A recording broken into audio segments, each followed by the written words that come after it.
m'adresser à vous les couples qui traversez des difficultés, ça va mal dans votre couple, vous vous demandez est-ce que ça vaut encore la peine de se battre, est-ce que ça vaut encore la peine de croire, est-ce qu'il y a encore un espoir, une solution, est-ce que finalement le divorce, la séparation ne serait pas la solution parce que je n'en peux plus et je veux vous dire oui, il y a encore de l'espoir, oui, il est encore temps de se battre, oui, c'est encore le jour pour croire et vraiment je veux vous encourager à ne pas lâcher le combat. Et lorsqu'on parle de combat, on parle d'ennemi forcément. Dans un combat, il y a un ennemi à vaincre et malheureusement, dans des histoires de couple, on a tendance à croire que l'ennemi, c'est soit le mari, soit la femme et à s'accuser l'un et l'autre.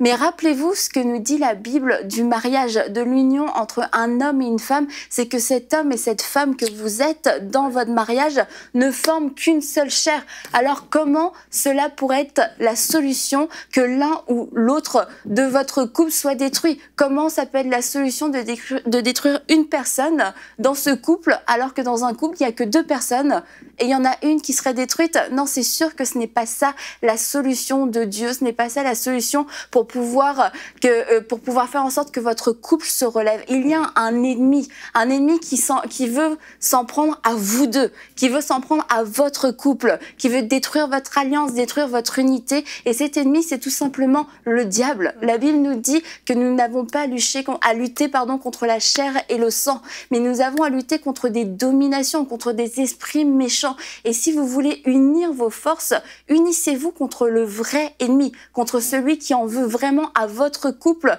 Unissez votre colère, vos désaccords, tout ce qui aujourd'hui vous sépare.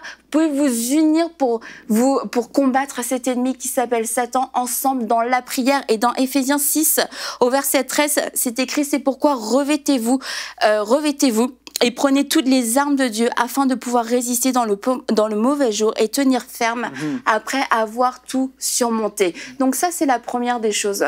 La deuxième chose, c'est que dans la Bible, dans Éphésiens, on voit qu'il y a comme un parallèle entre l'histoire d'amour entre l'Église et Jésus et entre le mari et la femme. Que de la même façon, la Bible va nous parler de cet amour qui est pur, de cet amour qui est divin entre Jésus et son Église et entre le mari et sa femme. Et j'aimerais que vous puissiez prendre un verset dans Romains 8.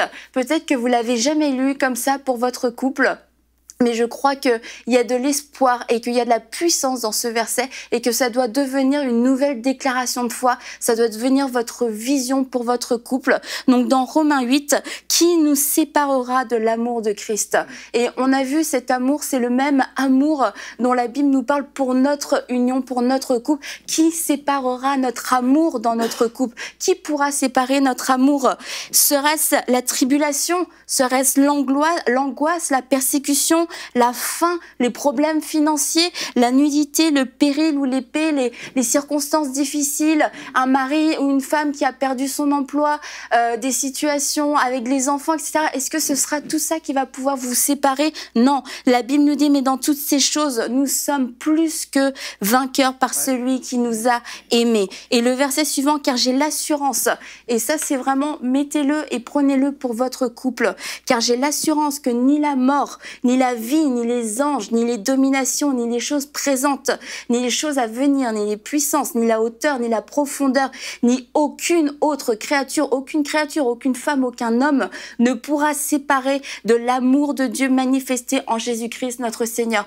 Que rien de toutes ces choses ne pourra vous séparer dans votre couple. Personne, rien, ni aucune domination, ni aucun mauvais esprit, ni aucune femme qui tente de voler votre mari, aucun homme qui fait de l'œil à votre femme ne pourra vous séparer. Et je vous encourage vraiment à reprendre ce passage et à le déclarer pour votre couple. Et comme je l'ai dit aussi un peu plus tôt, unissez vos forces pour attaquer le vrai ennemi. Et vraiment, vous vous êtes fâchés l'un contre l'autre, mais regardez à ce vrai ennemi et dites, ok, on va s'unir contre notre vrai ennemi. On refuse de se laisser avoir un jour de plus. Retrouvez la suite de ce programme dans l'émission Bonjour chez vous sur ENCI TV.